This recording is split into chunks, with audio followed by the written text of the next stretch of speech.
Hey guys, thank you for joining us again for an exciting episode of YOML. This is the Year of Magical Learning podcast.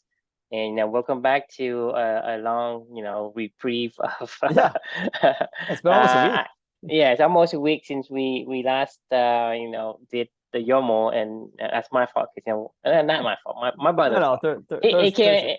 he came into town, and did we do something Thursday? No, because Thursday Thursday. we had a great talk that actually was really Yeah, helpful. we're doing a seventh Uh, generation Iroquois committee on yeah, Thursday, a and private one. so Not, no, uh, no, uh, no, no, no recorded so we didn't one. record the podcast, so we didn't do Thursday, and then Monday, my youngest brother came to town. He just got out of the Marine, so he came into town to visit me. So I had to kind of show him around, so we didn't do that. So today we're back, and we are really glad that we're back. So today we are doing a reflection 286, and we're talking about a book, Anne Frank, The Diary of a Young Girl by Anne Frank. Yeah. So I mean, obviously, you know this book, right? Like, I mean, yes, yes, okay. Have you ever read it by any chance? I read it like in high school. Did you? Okay, yeah. I've never read this book before. So like, as a matter of fact, like I mean, I knew of Anne Frank, Hmm. but like I really didn't know much about her. I don't. I mean, other than she was a, a young girl that was, in Nazi Germany, like trapped in an attic or something like that. Like that was about the extent of my knowledge of Anne Frank before I read this book. And Hmm. through this journey, I'm just exploring whatever I want to explore. And like I thought, hey, it's probably time to learn about the Diary of Anne Frank, who's like one of the most famous works of literature in the probably the past 100 years or something like that. So if you don't know the story, it's about a young 13-year-old Jewish girl and her family who lived in Amsterdam and went into hiding, and for 2 years they lived in this annex of this secret kind of compartment in this apartment complex. And she kept a journal of her time and I guess, what do you call it? A diary. No. Like, when in hiding, I guess they were in hiding. So like they never left, never came out. Like, they were just stuck in this room for with two families, their family and another family Hmm. that was in this room. And this is her kind of recording her life, for going from a 13-year-old until 15, I think, is like, or maybe, yeah, 15, I think, is when Hmm. she wrote her last journal entry. And unfortunately she did pass away in the concentration camps. But this is this book reminds me a little bit of the reflection title was Until We Write Again. And honestly, I got a little bit of a, I mean, you know that, like, my book, I Can't Imagine, Hmm. Hmm. was a journal. And like, the thing is, when you're writing a journal, you don't really know what's going on. Like, you don't have the hindsight or foresight. You can't look back and you can't look forward. You're literally just in the moment. You're writing about it and you're journaling through this stuff. So like, you don't know what's coming. Nobody knows, as the human being. Like, you're managing your emotions, and you don't really know, even though you know what happened to Anne Frank. Like, like, you don't really know when you're reading this book, Right. right? I mean, this is Yeah. the thing is, a lot of time it's about hope because Mhm. you're on this arduous journey, and you don't know what's at the end of the road. Right. So Right. that, to me, this is similar to what you did, is and thankfully that you did it, and for us to experience what you experienced and not be wasted by just you having the Right. experience. Right. And I think it kind of brings some teary eyes to the reader when actually you kind of go through and kind of be the fly in the wall of that, reliving that memories. Right. And I think, and Frank probably the same way. And I do understand and I do see your point in saying, hey, until we write again. And to me, it makes sense to me. Well, Um, but I'll get to why I was saying Until We Write Again, because that's something that she used to say at the end of everything. But I'll explain it in a second. I guess my actual, like, reflection on this one. But it was so for myself personally, for my whole life, I've heard of Anne Frank. mhm. I think I maybe even went to like an Anne Frank play when I was a kid, and I still don't remember it at all. Like, but I didn't know anything about it. so in 2018, my wife and I, we did just for like 4 or 5 years in a row. I think we did like a Euro trip for like a couple weeks. And we would try to hit up like 3 or 4 different cities or something like that while we were over there. And in 2018, we went to Amsterdam, I think Barcelona, Rome, and like Florence maybe, and like Siena, or something like that. So like we started our trip in Amsterdam because we flew into there, and then we spent like 3 days there, and then we went to Barcelona, then to Venice, and then to Florence, and then to Rome, and then we flew back to Amsterdam for one more day, and then we flew out from there. So when we were in Amsterdam, like honestly, I wasn't really looking forward to Amsterdam. I mean, sorry, that's a stupid comment to say. I was looking forward to Italy on this particular trip and like Barcelona, but I wasn't like, because Amsterdam was just where we were flying in. Like that wasn't like necessarily somewhere I was like, oh, I gotta go to Amsterdam. Like it was just the cheapest flight we could find to Europe. And once you're in Europe, like the flights are like $50, it seems like, to go from city to city. It's crazy. So we were like, we'll just get the cheapest flight we can from the States over to somewhere that's a major airport in Europe, and we found a really cheap flight to Amsterdam. So we're like, oh well, while we're here, might as well take in the city, right?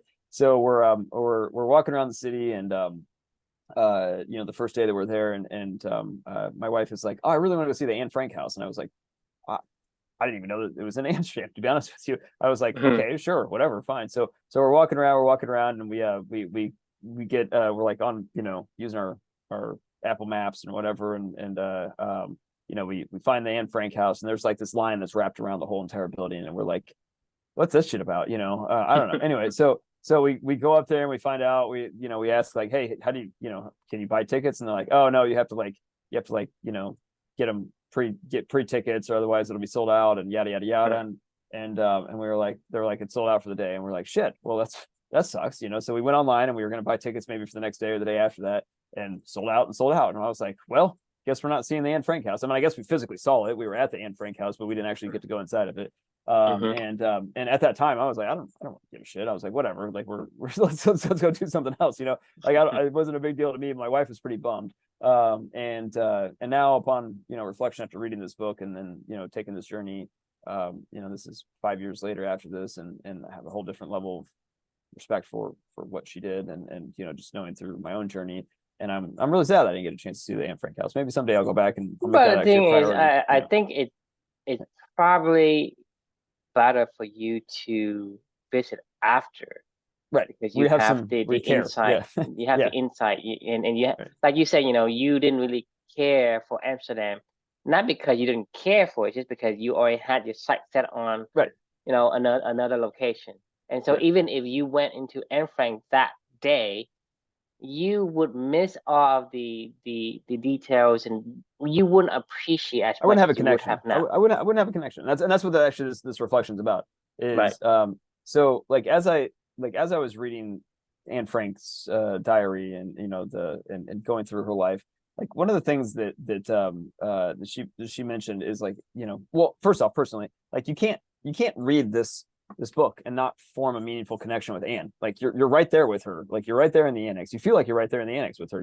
You feel like you're a 13-year-old girl that's exploring all the thoughts a 13-year-old girl would have, and exploring all the feelings, and as well as the family dynamics and whatever. Like you feel like you're like you're right there with them as they're living in this Annex, and you can't help but find a connection through her writing to the person herself. And then not only that, like you get to experience her grow as a person in this book, and you get to experience and see her reflective writing, and get better and better and better, and her understanding of herself get better and better and better throughout this whole entire journey. And to the point in time where it's no surprise why 80 years later there's a line wrapped around this fucking house, because you're able to form such a huge connection with this person through her story, right? And the thing that was so sad for me about reading this book was, I don't know if you remember, like her last journal entry was about, she talked about the two Anns. She was like, I feel like there's two Anns that are always competing to come out. Like one of them is what everybody thinks they see, and this is like this happy-go-lucky girl that just everybody like doesn't have a care in the world. And she was like, and then there's this other person on the inside, that I know has so much more to offer to this world and so much more that I want to share. And she's like yearning for a meaningful connection. Like the whole entire time that she's writing, she's just like yearning for a meaningful connection. She's locked in a room, with her family and this random one dude that she kind of liked, potentially, as she's going through this whole entire story. But for the most part, like she's just kind of locked away from the world and just yearning for somebody out there to be able to share herself with, like her real self with, and it was really sad to hear. But then again, at the same time, it gives me like so much hope and this is why I love writing.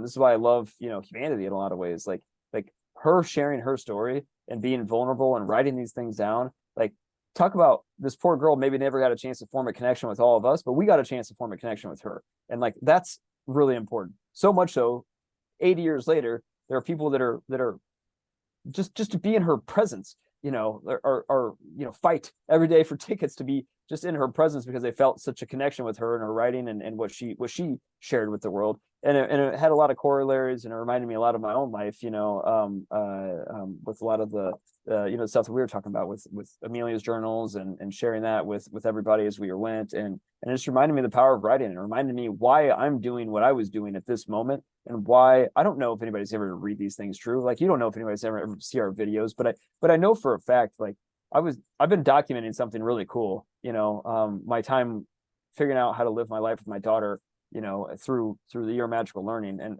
I don't know, like, I don't know who's going to connect with this. I don't really care, but I'm searching for a connection, and so are other people. Somebody someday, somewhere, will find a connection with this stuff, like whether or not it's with these spoken videos or whether it's with these words. And it gives me hope, and it gives me just that little extra, push, not that I needed it, because Amelia always gives me that little extra push to try to be, the person that I want to be, so I can make sure that I'm connecting with her and finding that time with her. But like that extra, little bit extra of going, who knows who this helps to find a connection with someday as well. So like, that's the power of writing to me. That's the power of like sharing your experience with the world. And it makes me want to keep going, and I'm going to keep going. We're going to keep going, because we want to keep sharing this experience and figuring out ways to find more connections and more people in this world, because that's really what it's all about, right?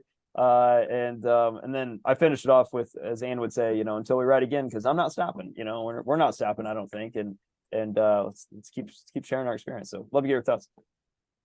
Yeah, I think that the part that kind of like stand out to me from the journey that you have is, I get to see your journey as if I was there.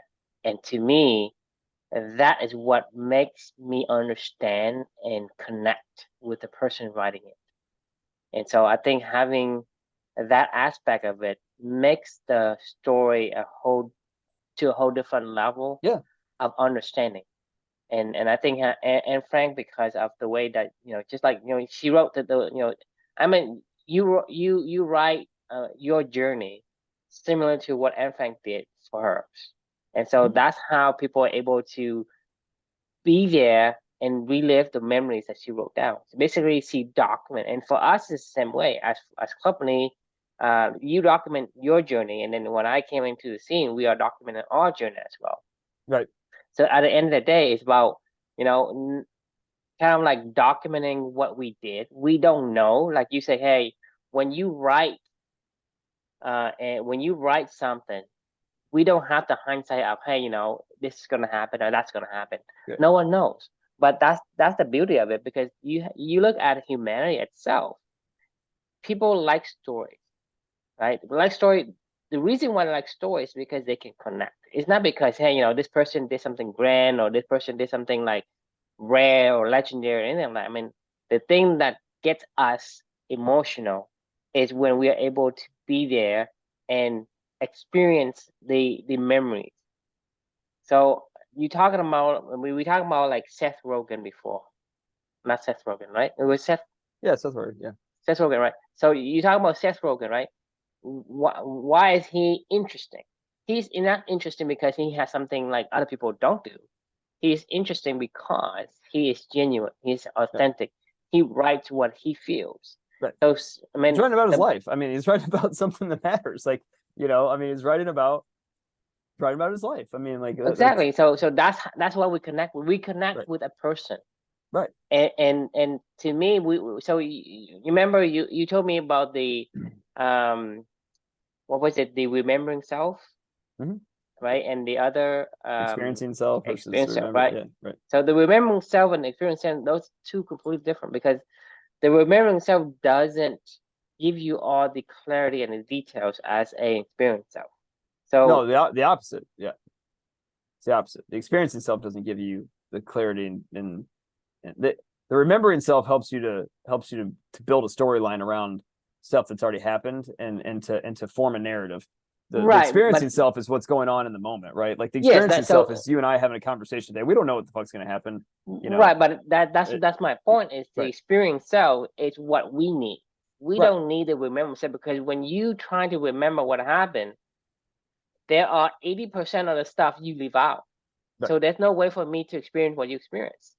But for me to even get a small percentage of what you're going through, it cannot be done with the remember self. Because when you say, hey, Mm-mm. I'm going to write this after like 6 months or a year after all the event happens, the the the the details are not there anymore, and so you fill in the details yourself, Right. and those With details the are not narrative. accurate. And Maybe then it's just a when narrative. it's a narrative, but the thing is, those stories aren't we can't really connect with our stories. I mean, Sometimes, and I mean, sometimes you can write an amazing story, but that doesn't mean that it's necessarily that the means you have to be a really really good right, writers. right, I yeah, mean, right, but yeah, for you and for me and for I'm not saying anything about you, but I'm saying for me is I can't write shit.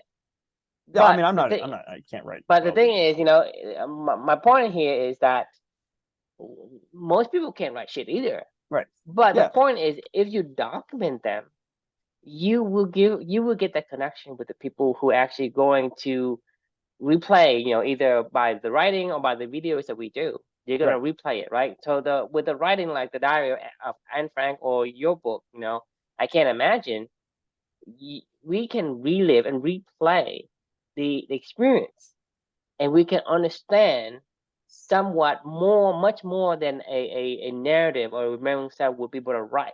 So right. no, so to me, it is super important for us to document our journey, Yes, because at the end of the day, we don't know what's going to happen. But people, and even for us today, I mean, we don't know where things going to go.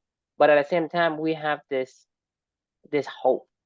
Let's hope that things are going to turn to be better, because I'm hoping that one of these days that I get to fully experience company for what we hope it will be, right. versus being trapped in this rat race of people trying to. Yeah, but like I disagree with that actually. Like I think that we've enjoyed the shit out of our time. Like We do, we do. even if tomorrow, like this podcast ended tomorrow, and people saw this as I don't know. Let's say something happened to you or I tomorrow, right? And like all of a sudden, like we can never do this ever again.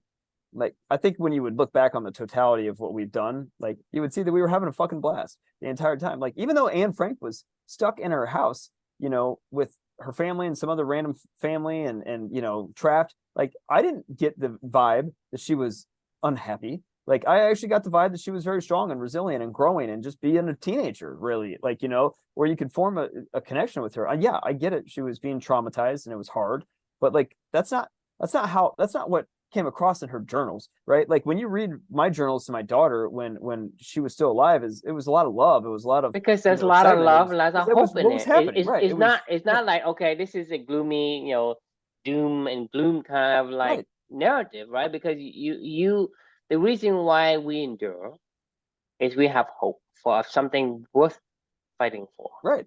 That's why this journey for us is to us, we are having fun. We're enjoying the journey because there is hope, even though we're not at the place where we want to be. We still struggle with, like, oh, how do I build company light, or how do I get through this QBR meetings, how do I figure out how to get my health in check, whatever what are the demons that we have to face. Right. But to me, we are living a good life. That, for me, I Of think, course. I'm enjoying the journey that we are going through right now and documenting it. You don't see anybody say, hey, this is gloomy, this is sad, blah blah blah. That, yeah, it's sad, but I'm hopeful that we can change it. We are changing the way the world works. We want to make Right. clubbing into a standard practice for society one of these days. Right. And I think having that, and like I say, I can't disagree with what you said, because that's essentially that's part of the journey for us to be able to, I guess, kind of Connect. take It's just it's just connecting with it's a meaningful relationship yeah, that yeah, that yeah, that makes us human. that's exactly my point. That's what I was saying in this whole entire thing is like, talk about the irony of all ironies. Like this poor girl yearning for a meaningful connection in this world has had people flooding to her home just to be in her presence because they felt such a meaningful connection through her sharing her journey, right? Like Hmm. I have no idea. Like that's what I was trying to say in this thing. Is like I have no idea what if somebody's ever going to listen to these things or not. It doesn't really matter. Like we're trying to connect with other people through the work that matters to us, right? And for us growing and learning and evolving, and we're trying to figure out like like how can we how can while we're trying to figure this out, like and documenting it, like somebody else out there may resonate with this stuff someday and they may find a meaningful connection, and hopefully we're around to see it. Like I mean that would be ideal. But like if we're not, like it's okay too. Like Well, the thing like is, it doesn't have to be, and I agree with you what you said. Is the thing is, we are not quote unquote connecting physically with anyone, but we are connecting with somebody. I mean, right. for whatever reason, our gene is satisfied with saying, "Hey, we're doing this," and eventually it's that hope. We're connecting with hope, and hope is a bridge. It's a Yeah. bridge to future readers, and then the future readers, right? They are going to connect, like just like the people who are visiting Anne Frank today and reading her diary today will connect with her to the past. So Right. to me, that connects kind of Across time and space. I mean, across it's time like and space. And we're talking about Anne Frank right now. Like, I mean, like I don't know where she is. Maybe she's right next to Amelia, and they're watching us talk about this or something like that right now. And they're like, hey, like check this out. Like, like I have no idea. Like, we have no fucking clue. I mean, we're talking about Amelia. We're talking about Anne Frank. We're talking about people that aren't here with us right now, right? But they're people that have made a meaningful connection to a lot of people in this but world. my point is, because right now, like, doesn't matter if anyone watching our video, we still feel a connection. Right. That's what I want to point out is, regardless if this is regardless if we're gonna put this in the vault, right? We are still feeling a connection right Of now. course. That's the weird part that it probably hard to understand is you and I are doing these things, right? We feel connected to something in the universe, That, right? Ourselves are satisfied. Ourselves are say, hey, this is good. Life is good, right? yeah, And it kind of like it kind of matters. spotlights on the positive of the situation, Exactly. It right? matters. Like, I mean, Because for this is us right now, you think about it, hey, you can focus on the negative of, hey, society today is a complete chaos, a complete mess. You have to go through all these people are becoming like zombies and batteries for this evil you know corporations and blah blah blah and all that. You can focus on that, but for us, we we are bask in the light, and we feel connected. right. So most of our, I guess, podcasts or our documentation are like all the positive thing. They're not the negative things. We Yeah, say, we hey, don't. there's negative Yeah, thing, but we of course. have hope and plan to make it positive. So majority of what we say today is like there is goodness in what we do, and there is connections in terms of how we feel and how we look at it. And Yeah. then if you think about it, and on the flip side of it, when people, if they go and see these, I mean, like your some of your students, some of your employees are actually watching some of these now. Mhm. and they start looking into these things, and they feel connection to you as well. Say, hey, Of course. I know Chris from that Chris. That Chris with, his journey with his daughter and his journey with company and with his friend True, doing this and that. They feel that connection to us going to the past, with connections to the future. Right. And so for me, I think that's how I see the bridge between what Anne Frank did, what you did, and what we are going. What are we doing today? Is we are making that bridge across time and space. It is. It's exactly what it is. And like I like okay, so like this is basically living for two. I mean, honestly, is what it is. It's a way for me to find that connection every single day with my daughter across time and space by doing, stuff that this is how living for two is what I've been talking about this entire time. And this is how I find, keep my connection and maintain and grow my connection with my daughter, and obviously we grow our connection through these conversations each day. You grow meaningful relationships with people by doing stuff with them that matters, and staying connected with them and growing that connection, between the two of you or multiple people. So much so that today, like I had this weird thought. My son Luca had to stay home for the past 2 days because the daycare that he's going to is actually like a school. And the school is starting the school year, so the teachers were having like teacher training days and prep days and whatever and stuff like that on Monday and Tuesday this week. So the school was actually shut down, so the daycare was shut down as well. So as he was kind of exiled to home, like obviously it fell on me to take care of him while I was working and everything. And this morning, normally Amelia and I go on a run by ourselves in the morning, or we do our workout together while we listen to an audiobook or whatever. And today I was and yesterday as well, took Luke on a run with us, in a stroller, and we were, just went on like a 4 or 5 mile jog or something like that around our neighborhood. And as I was putting him in the stroller and we were leaving, I was like, oh, I said to myself, to Amelia, and I was like, oh, we can, get to do a jog today with your brother too, and like that'll be fun. And then I thought, and then I had this other weird thought. I was like, well, if Amelia can go jog with me, like why can't everybody go jog with me? Why can't anybody in this world that's not here, or everybody that is here in this world, like you just jog with everybody, like I mean, there is no limit to connecting to people when you reduce the physical barrier, of time and space, like you said, of finding that connection. And like words can bridge that barrier. I mean, like thoughts can bridge that barrier, words can bridge that barrier, images can bridge that barrier. There are things that we can do as human beings that can bridge that barrier of physical, connection, versus like just time and space connection, where you can still find that through line, between the two. You know what I mean? Like, and like that's just beautiful. Like in a lot of ways. Like the thing is, we are constrained by the 3D-dimensional plane, right? And right. So when like, I mean, this is one of the things that people say, there are, I mean, I would say trillions of stars. I mean, more than trillions of stars in the universe. And you're talking about, I mean, so more than, because we can't even count them. We can't even count them. Okay, they're that massive. And each star, for example, each star is like a sun, and each sun has, like, for us, like 8, 9 planets. Right. So you imagine that billions of stars. That's like 10 times. Let's imagine that. Hey, if we say each stars have like 10 planets, like we do, right?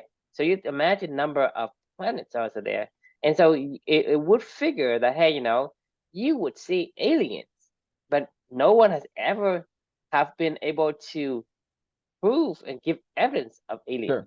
Because the thing is, that's what I'm saying is, for us, we are constrained. I mean, even for the things that we are able to see, the visible spectrum of light, we are seeing 5% of the spectrum of light. Yeah. And that is what we know of. Right. And so the thing is, when you say, hey, I am in the 3 dimension, we live in a 3 dimension. We don't even live in the 4th dimension, because we can't even process time. Because for me, is I stand at the bus stop. There's infinite dimensions. I mean, like what? At the bus stop, right? At 9 a.m., you come at 10 a.m., you don't see me, right? And so I did not manifest to you Right. in the fourth dimension. Yeah, that's a So good point. imagine you add a fifth dimension, because how many dimensions do we know of so far? We know like 27 dimensions, right? Right. And so for somebody to manifest and connect, right? And for us to see it with our limited, super limited ability True. and Yeah. capability, you cannot manifest that.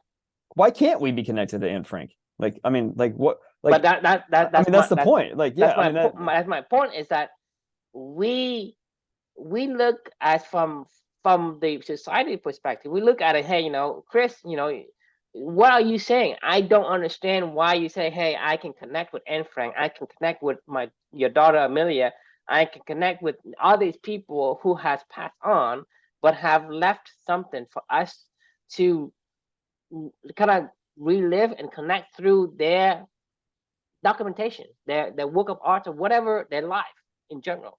And so to me, that's not far-fetched, because you think about the possibility of trillions of stars that is uncountable, for us not to even have a single iota of evidence that there is an alien, meaning species, out there that is, right now we have UFO, which stands for unknown.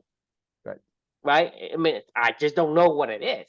But having the ability to say, hey, there are 4 dimensions, there are 5 dimensions, right?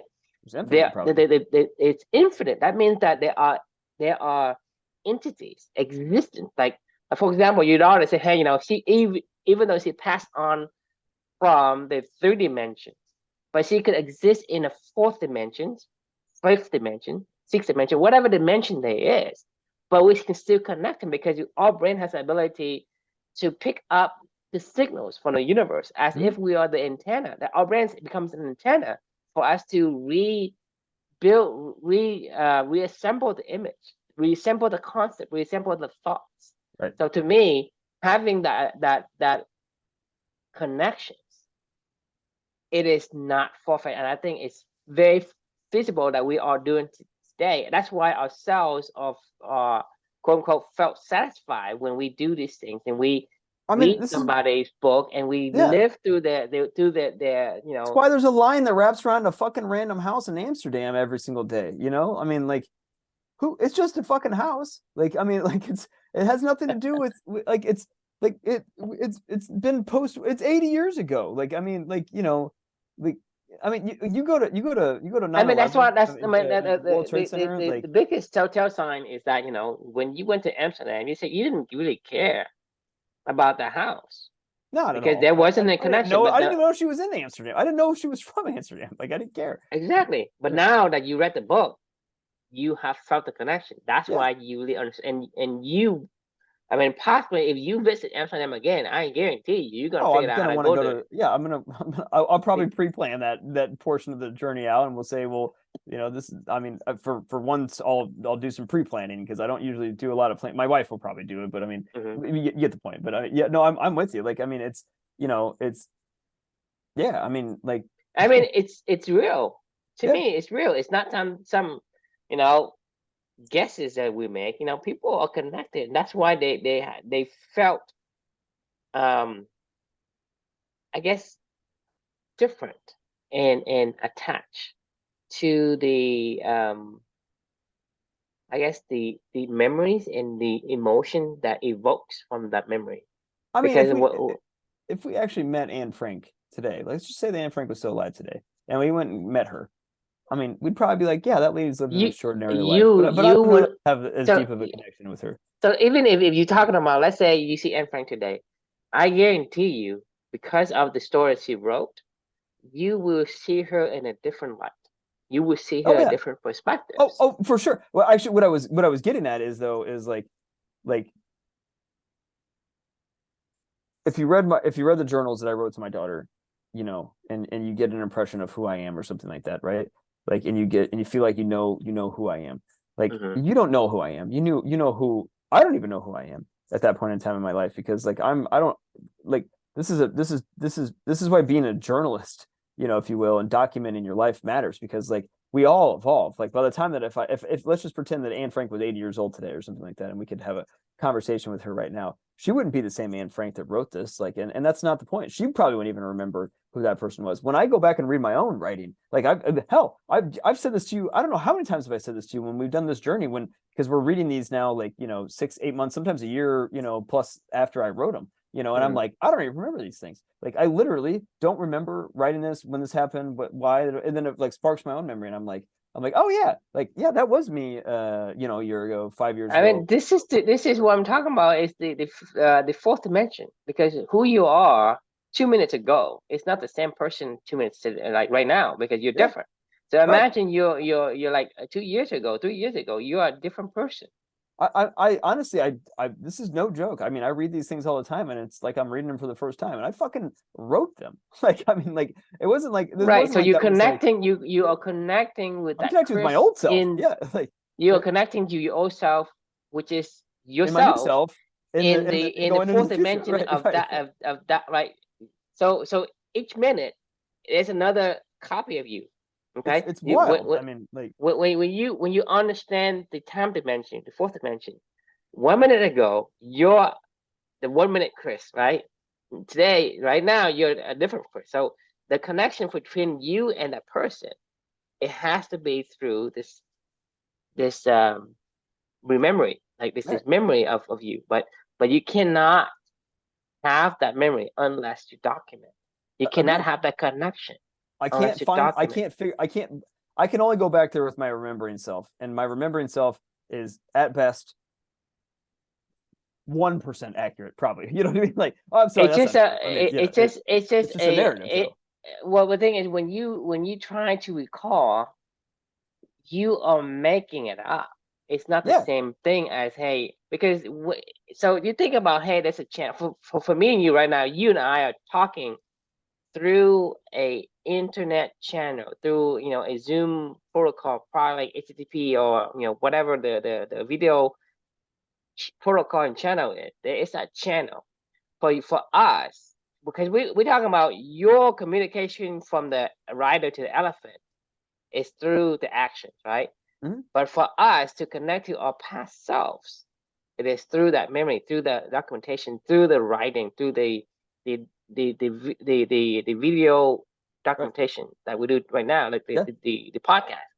That's the channel for us to communicate. Without that channel, they don't hear you. You don't hear them, right? You don't have that connection. That's why when you writing connects you to yourself. Try to recall and write the stories, right? After the fact, you're actually creating a new instances of that person, and that person not exactly the same as the past person. Right. So that's why we don't feel a connection, because for us, we can tell whether something is fabricated or something that's real. That's why for us, as a human being, we yearn for stories, and a story is of something that is genuine and real, because we see that the past person there, let's connect. It's not about how exciting a story is. It's about, okay, what is this person about the connection did, right? It's about connection. That's why we love stories, and telling a story is what makes us helps us remember. I mean, that's how we remember is telling stories, right? So we need to be able to connect in a story to be able to help us remember that is a meaningful connection. Like, that is something that matters to us. So for me, that's why I told you, the book about, let's say you're talking about a book about some grand adventure. I say I read a book about some grand adventure of somebody with, whatever, arduous thing, hero's journey, whatever you want. That book versus your book, I feel much more connected to your book than anyone else. It's not like you did anything in the hero's journey or the movies and then like I'm a good writer. Whatever you did, right? There are so many level of connections you can connect with as a human person. Right. Because when I read watching videos of whatever, it's not the same, because I feel like, because it's not genuine. There's not a real person connecting with. I mean, your emotions are not evoked. I agree. I watch Darren Daily videos every single day, right? Most every single days, it's a story.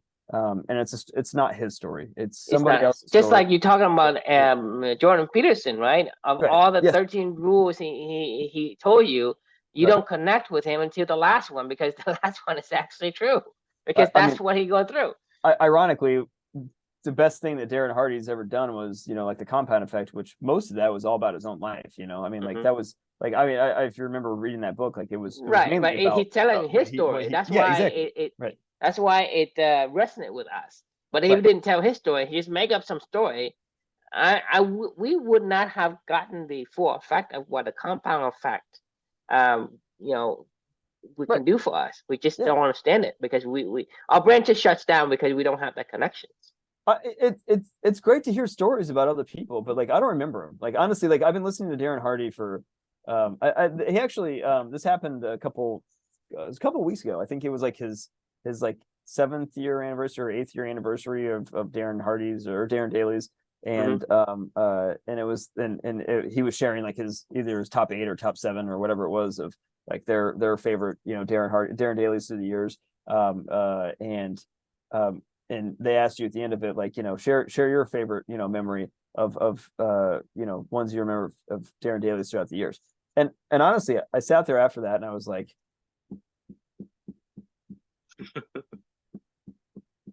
I don't know. I couldn't think of a single one that like just jumped out to me. What I could think about was Hmm. the totality of the habit of doing this with him and just, getting a thought every single day and then writing my own thoughts about it that is just become a part of my subconscious. I don't know that I can necessarily pull a single thread out of it that I'm like, oh yeah, I remember this story.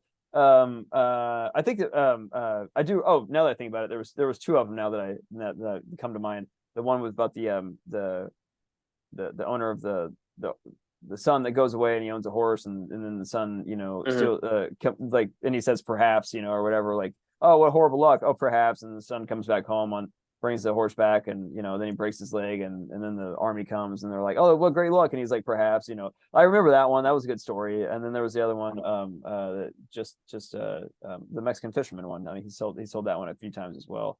And but anyway, my point, the point is like, we're talking hundreds and hundreds and hundreds of stories that this guy has told me over the years, I'm struggling to recall them quickly, because they're not personal stories. Like now I think of one from the Dalai Lama about quitting sweets, where some lady brings him to her son to him, and she's like, Dalai Lama, tell my son to stop eating sweets, and he says, okay, stop eating sweets, come back in 2 weeks, and we'll talk. And so oh sorry, he says, okay, come back in 2 weeks, I'll have an answer for you as to how to fix your son from stop eating sweets. So he comes back 2 weeks later, the Dalai Lama goes, okay, stop eating sweets. And that was his answer to him. And she goes, what the fuck? She was like, you could have said that 2 weeks ago when he was here. And he goes, no, I couldn't, because 2 weeks ago I still ate sweets, and now I'm done. I'm not eating sweets myself, so I can't tell the guy to do something I'm not doing myself. So there you go. Like, so stop eating sweets. But anyway, like maybe there's a slowly recalling coming back to me, but like, I think the point of the story that that you and I are both trying to share is like, I don't think you ever have to try to remember what happened. I don't have to try Right, to remember because Anne that's what I'm Frank. saying, is Like, the remembering self, right. right, versus the experience self. Because experience self, you don't actually try to say, yeah, a story about Dalai Lama, the story about this or that, or Right. the Right. Mexican fisherman, or the man with the horse, or whatever. The experience self, it is evoked by the emotion. It Yeah. triggers by what you see. I can't You forget Anne see, Frank's life. you I mean, like, see, you see the house. It triggers it. You see, you see things that you're like, okay. You see the lion, right? It oh, remembers you. All this emotion flood in from the days when you spend with Amelia. Okay, of this is what course. I'm calling remembering self versus the experience self, because they're totally different.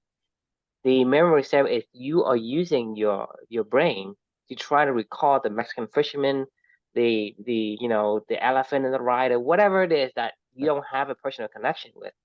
Only when you are trying, like, consciously trying to recall, okay, what do I, and that's random. A lot of things that you bring up to you is random, Yeah. because It's very random. let's There's say no I there's, don't, let's yeah. say I don't, let's say I don't go into this YOML with you. I don't talk about Beaver must damn, right? Don't learn for training. I just don't say it to people outside of this, Right. this conversation, right? Right. Because there's no triggers. But whenever you I get to see, do it all the time because I'm coaching my team. Like, and I'm right, like, hey, because Beaver must stand. Yeah. you're Yeah. Yeah. living it. But Right. my point is that you have to recall certain things. But when you are going through and connecting with the stories that is truly evoking emotion, the emotions only evoke with a trigger, Mm-hmm. right? So True. that means that when you go through life, you have a collections of stories. Those are real. The emotion will automatically evoke, and you will remember them. Not because you What's the most impactful movie you can remember you saw in your life that you're like that you will never forget? movies. Yeah, movies. Maybe the most maybe whatever comes to mind. Just of incredibly impactful movies you'll never forget in your life. I don't know. I have to think about it. That's the point. That's my point is You, I it you know doesn't what first one comes to mind for me? what It's not gonna be some movie like Star Wars or whatever because I don't relate to that. There's no connection to that. It's cool. It was cool. I remember the movie, Mhm, but like it's mhm. cool. It's fucking Marley and Me. Like the movie. You know the movie Marley and Me? Uh-huh. Yeah. Like it's Marley and Me because it's a real fucking story about a real dog and a real life, and it makes me see my dog every single day. And every time I fucking see my dog, it like reminds me like, like how fragile life is, and how life through a dog's eye, and like like but what you're getting at is like that wasn't the most eloquent movie ever. It was about a fucking dog connection with a human being, and but like that's the first book, that's the first movie that comes to mind of like I'll never forget how I Mhm, felt with Marley and Me. I don't even know I can remember the plot of Marley and Me anymore, mhm. but I remember how I felt when I fucking watched that movie, and I was like, Exactly. this fucking hurts. Like I can't watch this, but I love it. But at the same time, I hate it. Like I don't want to lose my dog, like, but I do. Like I get it. Like I mean, it was just a mix Yeah. of flood of emotions, of I can't think of another movie like that other than like real human stories. Like sometimes like military movies, you think of like, the Saving Private Ryans of the world, or I Mm. recently saw All's Quieter on the Western Front, and like that movie is like, it's fucked. Like I mean, but like that's why I think it's one of the reasons why war movies are so always resonate with people because it's so It resonates with the people who actually been there much right. more because like you talk to my dad, right? He can sit there and talk to you for like 5 days. I Sure. mean, Yeah. you think about it, and that's what I'm saying is the people who are actually being there. When you talk about that, it triggers a lot of memories Yeah. because it's an emotion that triggers the memories. It's Yes. not like, hey, I'm trying to recall something, but for us, like, hey, we as a distant observer, because it is like depending on how accurate the movies are, right? The more we have this connection. But Yep. if it's not accurate, then we won't. But we're talking about, let's say we're talking about to some veteran person, right? And he can recall all the stories, right? And give you vivid details of the thing that he went through. Right. That builds a connection. That makes us remember, and you can't forget it because the thing is, it's not that you can't forget it and recall like on demand. It's just like when something is triggered, when your emotion is triggered, all of your memory will flood back and it becomes so vivid, Yeah. Oh yeah. right? I mean, Because the thing yeah. is, so when the emotion is being triggered, right? Then the memory will flood back. So regardless of how much you bury it, it's gonna flood back to you. I mean, we just talked for an hour about this, over an hour now for this reflection. Like, I didn't even remember what I wrote about this. If you'd asked me before I read this tonight, like, what do I think about Anne Frank? I don't know that I definitely wouldn't have had the What can same you say exact about thought. Anne Frank, right? Right. Like, yeah, I'm be like, man, that was an incredible story. Like, and I'm glad I read it. That probably would be the only thing I could think of at this point in time.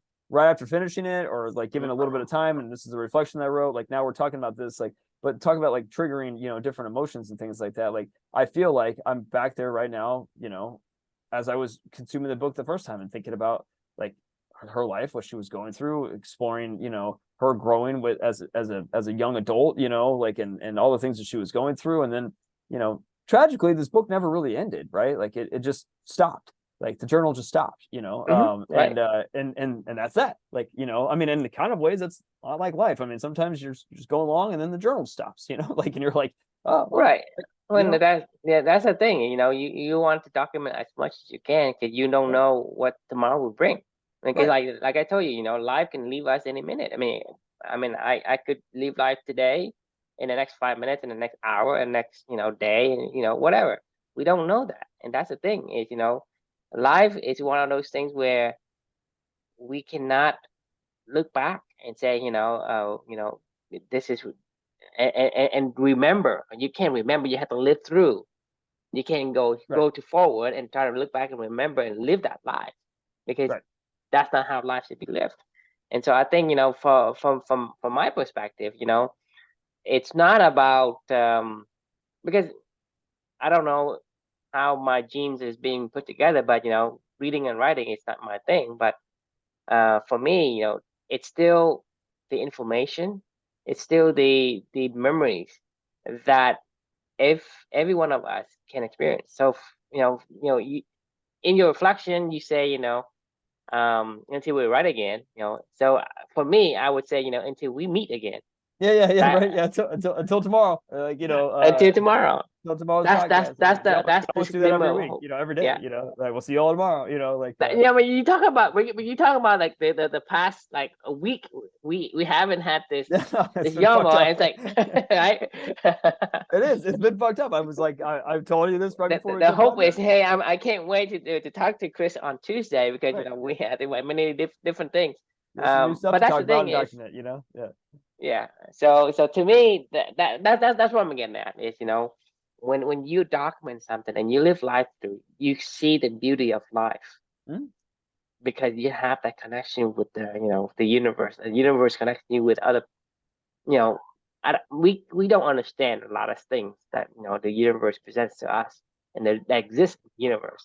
And so for us is we have a certain set of genes and DNA that tells us whether or not we're being suppressed and sad or painful or whatever.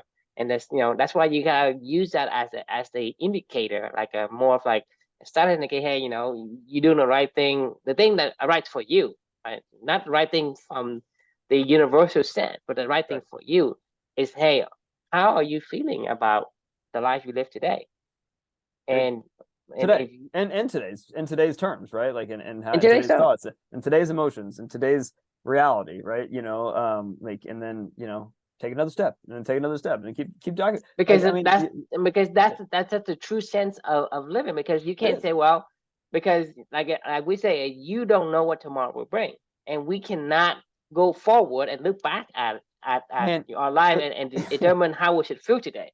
if you ask me to like go dissect I don't know how many days I've been alive, I don't know what, probably 10,000, no, probably more than that, 20, 30,000 days or something like that. I don't even know. I mean, whatever. Let's call it, no, that can't be right. Let's call it 20,000 days. I don't know. Nine Right. days. Like if you ask me to figure out chronologically how the fuck I got to where I'm at here today, like zero chance in hell. Like, zero fucking chance in hell that I could ever explain to you what happened in the totality of my life to get to this point in time. Now I could give you some highlights along the way. I could give you some very key moments that are probably the hardest moments in my life that I've probably had the biggest learnings from, that impacted shaped my vision going forward. But but those are like little flags along the way that I can rally around to get my bearings, to keep telling a narrative going forward. But like when we're doing what we're doing right now, like I can't tell you what we talked about 2 years ago, it's 3 years ago now. Like I can't fucking tell you. Like I mean, We can't, because we're different. We're a different person. We're not right. the I same mean, person. but I mean, that's not what only that, I just literally couldn't tell you. Like I mean, even if I knew exactly what we talked about, and even if I was that exact same person, I couldn't tell you what we talked about. 3 years ago, but I could, because we kind of documented stuff. Like, yeah, you go back and we look, basically take a snapshot of the us today right. and record it onto a medium that we can play back the communication channels to our past self, past and future, through time dimension. Yeah. I mean, if I mean, to me, that's probably the most, I guess, easiest explanation to understand. It's cool as hell. I'm listening to Bono's biography right now. It's called Surrender. Like YouTube Bono.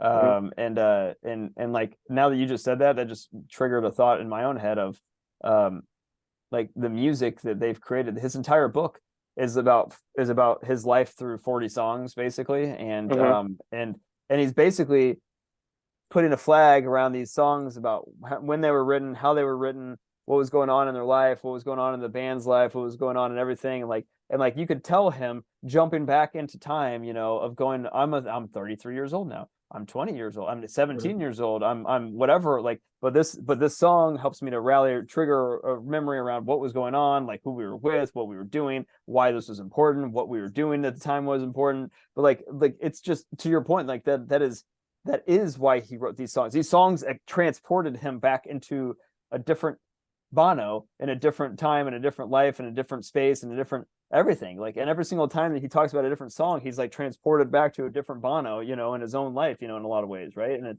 it's just really cool, like, because someday we can have that too. And I mean, if Anne Frank was still here, she'd be transported back. Hopefully she would have kept writing, and Mhm. she could have kept a journal along the way. But like, anyway, all right, we got to put the pin on this one because we're officially over time. But yeah, this is the question we can leave for everybody is, you know, I'd said you still think you're writing and sharing your thoughts is the world doesn't matter. Like, you're wrong if that's the case. I don't want to fucking hear it. I don't know who wants to hear it. Somebody wants to hear it. So start sharing your goddamn life with people. I Like, mean, to me, goddamn, that's a like, shame though. But that's a shame though because most of the books out there are the books about fictitious stories, I know and that's the why stories that that's why I connect struggle so with much me with it. the most, and it give me the most emotions and memories, are the book that is true.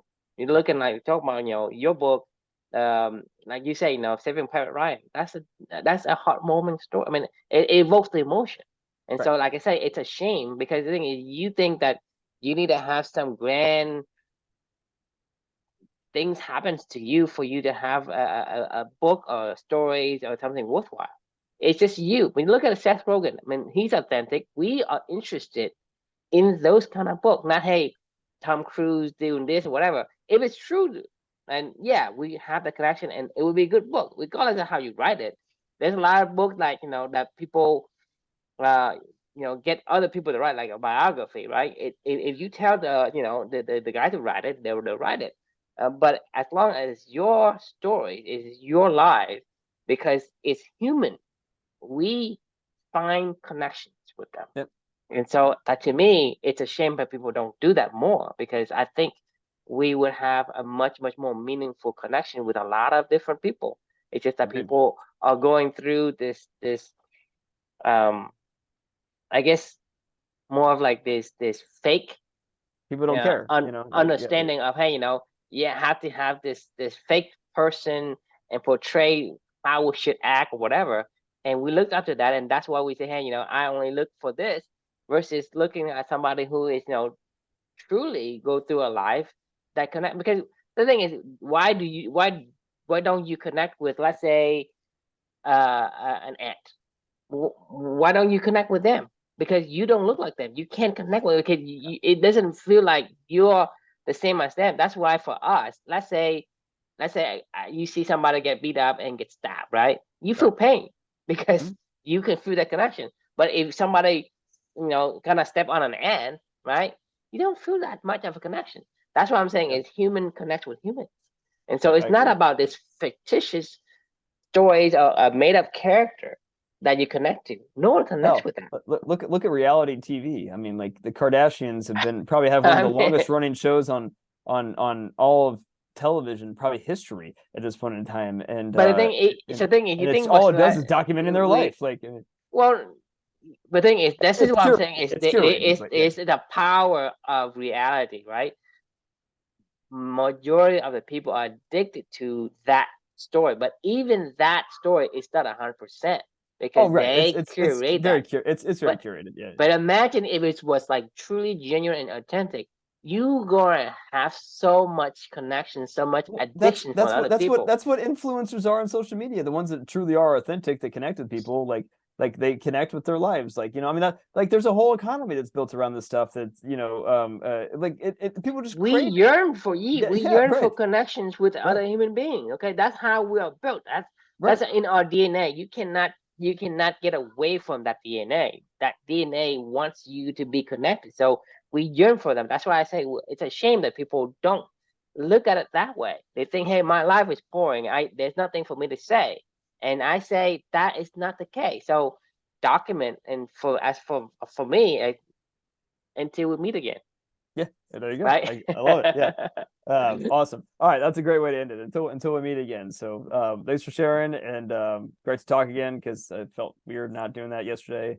And we will see you all tomorrow. Sounds good. Good night.